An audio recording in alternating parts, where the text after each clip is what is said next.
Satu hari lagi jelang laga melawan Australia, timnas Indonesia terus bersiap, bahkan Patrick Kluivert optimistis curi poin dari Australia. Namun apa yang perlu disiapkan Kluivert? Kita akan bahas bersama analis sepak bola yang juga jurnalis olahraga dari Kompas.com, Firzi Idris. Halo Firzi. Halo Radi, sehat? apa kabar? Sehat. Langsung kita bahas soal formasi nih. Kalau Patrick Kluivert beberapa waktu yang lalu katanya favorite formasinya 4-3-3, 4-3-3.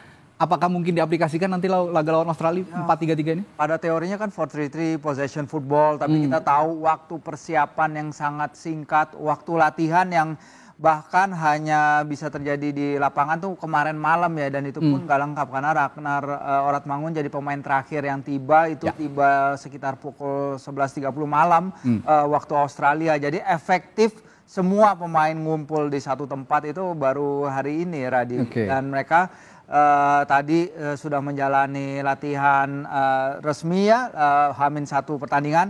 Dan menarik emang di konferensi pers sebelum laga Patrick bilang bahwa kayaknya tidak akan ada perubahan yang terlalu drastis karena waktu itu tadi waktu pelatihan yang singkat, para pemain yang tersebar di 10 negara atau 11 negara berbeda, sebagian pemain juga menjalankan ibadah puasa untuk persiapan dalam menghadapi pertandingan ini dengan jarak mereka yang sangat jauh dari Eropa ke Australia.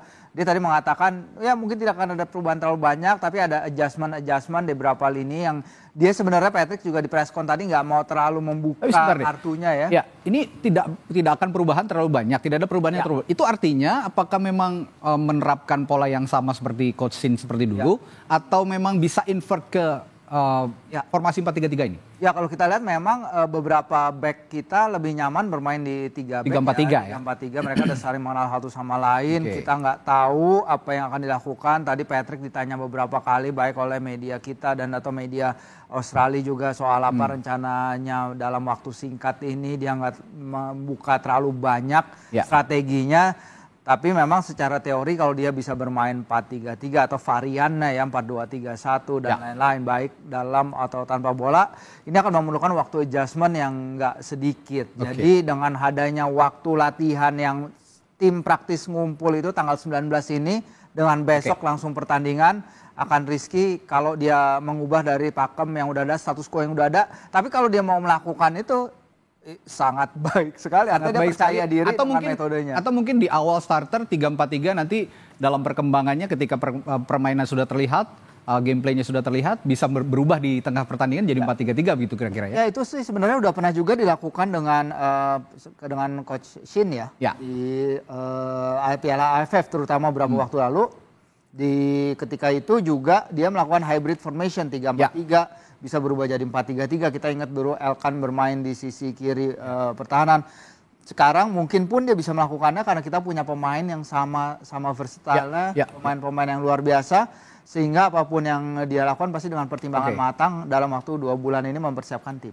Sekarang kita bahas lini per lini. Dari penjaga gawang dulu nih Firzi. Ada nama Martin Pas, Nadeo Argawinata, Hernando Ari, dan ini nih yang paling diwaspadai timnas Australia seperti ini karena punya Emil Audero Mulyadi ini punya statistik yang mentereng. Dia pernah bermain di Inter Milan, di Juventus, Sampdoria, di Como, bahkan sekarang di Palermo.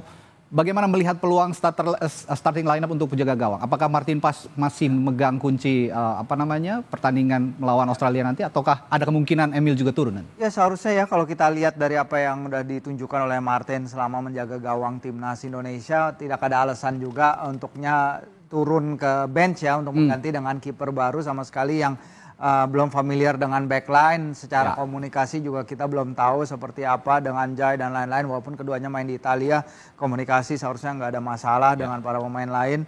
Dan 2 kiper domestik kita, Nadeo dan Hernando, kesempatan luar biasa sekali bagi mereka untuk belajar dari kiper yang pada suatu waktu karirnya benar-benar dijagokan juga ya untuk bisa punya kesempatan menembus sebagai kiper timnas Italia ketika itu. Dan ini akan menjadi kita lihat seperti apa pilihannya, tapi memang sewajarnya adalah Martin tetap jadi starter. Untuk menjaga jangan sampai juga ada shock begitu ya ketika backline masih belum kenal dengan kiper baru. Sebaiknya Martin Pas lebih dahulu yang diturunkan, atau mungkin nanti performanya di tengah jalan bagus diganti oleh Emil di tengah jalan, itu juga tidak menutupi kemungkinan. Kita ke lini belakang sekarang. Lini belakang ada Jai Itses, Bang Jai, ada May Silhers, ada Rizky Ridho, Kevin Dix, Pratama Arhan. Sebenarnya masih ada nama lain, tapi kita bahas 5 nama ini dulu. Ada Calvin Verdong juga, ada Jordi Amat, Sandy Walsh, ada Ferrari, di sini ada Shane Patinama dan juga yang baru ada Dean James juga. Juga. Itu ada beberapa pemain. Tadi saya hitung ada sekitar 10 ya di lini belakang yang bisa dipilih oleh Patrick Kluivert. Kira-kira yang mana yang bisa jadi starting lineup? Ya 10 dan mungkin 14 ya kalau kita menghitung para pemain yang bisa bermain sebagai wingback tadi. Dan para pemain ini bisa bermain di semua sektor ya. Calvin di sektor kiri sayap, kiri tengah dia juga udah pernah main. Ya. Sandy dia bermain di kanan sayap, kanan tengah juga main. Kevin kita nggak usah nanya bersama FC Copenhagen dia main sebagai back sayap kanan, sebagai back sayap kiri, center back terakhir ketika menghadapi Chelsea dia bermain 90 menit. Hilgers sayangnya kemarin memang menjalani laga yang kurang menyenangkan ya. Kemarin ditayangin juga di Kompas TV bagaimana FC Twente asuhannya kalah 2-6 dari Feyenoord padahal sebelum itu timnya menjaga clean sheet dalam 3 laga beruntun. Rizky Ridho bermain luar biasa bersama Persija, pencetak gol mungkin calon Puskás Award juga ya ketika bermain di Liga 1 kemarin. Tapi Jai juga akan menjadi titik utama di lini pertahanan dan semua akan berputar di dia. Dan pasti akan ada komunikasi dengan Coach Patrick juga bagaimana cara terbaik untuk mengeluarkan yang paling maksimal dari pemain-pemain yang kita punya di lini belakang, karena hampir setengah dari pemain yang kita punya sekarang adalah pemain yang bermain di lini belakang atau di back sayap, Pradi. Untuk belakang ini kredit khusus untuk Bang Jai karena kemarin bisa nahan 0-0 melawan Napoli ya, lawan Romelu Lukaku dan kawan-kawan. Performa terakhirnya banyak menuai pujian. Akankah ini konsisten juga nanti di timnas untuk Bang Jai? Ya, Bang Jai khusus lawan Napoli meredam Lukaku, lawan Atalanta meredam Matteo Retegui ya yang merupakan Capocannonieri sekarang di Liga Italia 22 gol tanpa gol. Sekarang tanpa gol ketika menghadapi Bang Jai. Bang Jai ditanya kemarin hari ini tadi oleh kontributor kami di Australia bagaimana perasaannya ya menyambut prospek laga di mana dia kemungkinan besar akan memimpin tim Indonesia dalam sebuah pertandingan yang maha penting, mungkin salah satu pertandingan terpenting dalam sejarah sepak bola Indonesia yang bisa mungkin mengubah arah dari sepak bola Indonesia secara keseluruhan kalau membantu kita lolos ke Piala Dunia. Dan dia mengatakan tanggung jawab yang luar biasa, dia tidak merasakan tekanan tapi dia merasakan dukungan dari para supporter Indonesia, 280 juta rakyat Indonesia. Dia berkali-kali mengingatkan pentingnya untuk membela Indonesia dengan sepenuh hati dengan segala hasrat. Nasionalismenya nggak usah diragukan. Luar biasa. Bang Jai ini luar biasa. Kita loncat ke lini tengah sekarang. Lini tengah ada Ivar Jenner, Tom Hai, Marcelino Ferdinand, Ricky Kambuaya. Kita bahas 4 ini dulu. Yang performanya dalam top performance di klubnya masing-masing dari 4 nama ini? Ya, pertama Ricky luar biasa sekali bersama Dewa United musim ini. Salah satu pemain terbaik di Liga 1 musim ini. Driving runs-nya, hal-hal yang dia lakukan itu mengingatkan kita kepada penampilan terbaiknya mungkin di Piala AFF 2020 ketika itu ya. Dia memberikan energi yang luar biasa di lini tengah. Dan juga Tom Hai sebenarnya sorotan juga, lagi-lagi kita bisa lihat di Kompas TV setiap pekannya betapa hebatnya Tom Hai sih, lost forwards lah untuk apa yang Tom Hai lakukan di Almere City.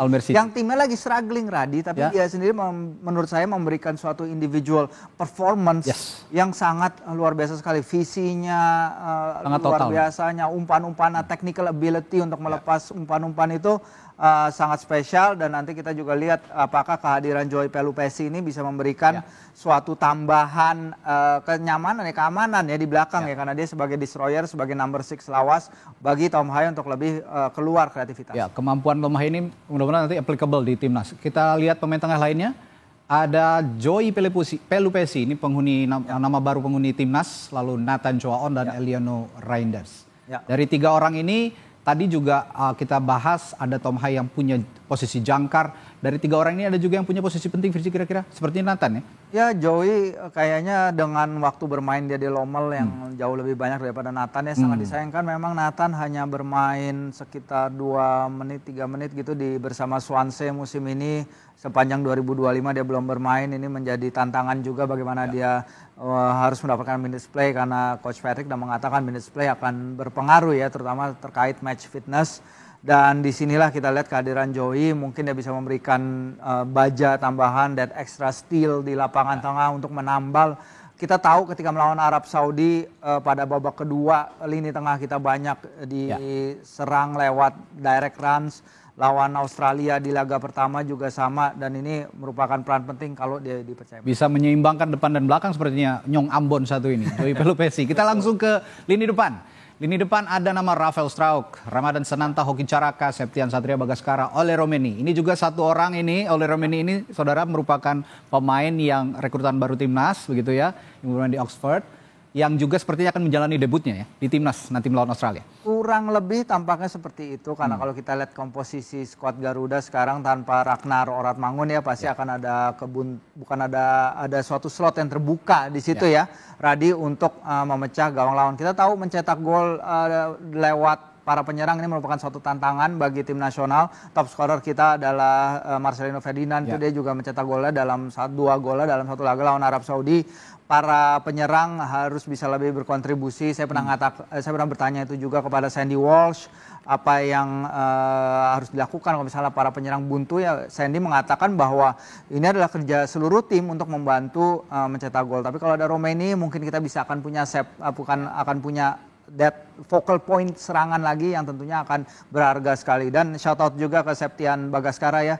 Setelah beberapa musim luar biasa bersama Persik di liga-liga bawah, sekarang dia juga menjadi penyerang yang luar biasa juga bersama Dewa United. Yang tertarik juga ada pernyataan dari pelatih Australia. Indonesia is totally different nowadays katanya. Jadi ini sepertinya juga skuad Garuda jadi ancaman juga. Ditambah saya mencatat setidaknya ada 10 ya pemain Australia yang mengalami cedera. Tulang punggungnya ada Harry Soter yang bermain di Leicester City, ada Alessandro Sirkati, Hayden Matthews, Jordan Boss, lalu juga Thomas Deng dan juga yang lain-lain. Bagaimana dengan kondisi Australia yang dengan ada 10 pemain yang mengalami cedera ini? Ya, Connor Metcalf juga absen. Pertama Soutar dan juga Sirkati adalah back utama mereka ya ketika main di GBK. Cameron Burgess memang masih ada, tapi yang juga jadi ancaman adalah menurut saya Kusini Yenggi ya. Walaupun memang dia udah kembali dari cedera, tapi dia belum komplit 90 menit. Bahkan Yenggi hanya bermain 3 kali dan kurang dari 100 menit bersama Portsmouth sejak November. Jadi striker yang di ronde laga terakhir Radi dia mencetak 2 gol lawan Bahrain, termasuk gol penyelamat di injury time, tapi sekarang dia datang ke laga kurang fit. Tadi pelatih Popovic juga ditanya bagaimana soal Yenggi, dia kekurangan match fitness, baru balik dari cedera, dan Popovic bilang ya lumayan, dia kemarin bermain 68 menit dan di sesi-sesi latihan dia terlihat tajam. Jadi harapannya memang tetap ada di lini depan bersama Yenggi, dan juga striker yang nggak dibawa mereka adalah Duke Mitchell ya. Mitchell itu adalah seorang striker gaek ya, 34 tahun, bermain juga ketika di Jakarta ketika itu. Tapi memang lack of game time dia jadi pertimbangan Popovic untuk nggak membawa sang penyerang. Jadi ya ada celah yang mungkin bisa dimanfaatkan oleh para pemain Garuda di laga nanti. Ya, dengan cedera 10 pemain Australia ini bolehlah kita sedikit side war ya buat Australia. Buat skuad Indonesia seperti kata Popovic tadi, it's totally different nowadays. Jadi harapan besar ada di timnas yang akan bermain besok melawan Australia. Kita berdoa bersama ya bisa menang lah ya. Kalau seri jadi target ya, kalau menang kan harapannya lebih tinggi. Sebenarnya akan lolos ke Piala Dunia nanti. Ya, karena Coach Ferry kan menargetkan 4 poin ya. 1 dari Sydney dan 3 lawan Bahrain. Jadi kalau kita bisa melebihi target 1 poin itu akan sangat-sangat luar biasa. Jadi let's stick ke target 1 poin. Oke, let's stick ke target dulu. Kecewa, ya meskipun nanti juga kalau memang target itu bisa terlampaui ya, nah pasti senang. Semua akan happy gitu ya kira-kira. Terima kasih analisisnya Firzi. Nanti kita besok sama-sama nonton bareng lah ya. Kita juga kantor kayaknya akan ada nonton bareng nih rame-rame. Terima kasih sekali lagi, dan saudara itu tadi bahasan soal timnas.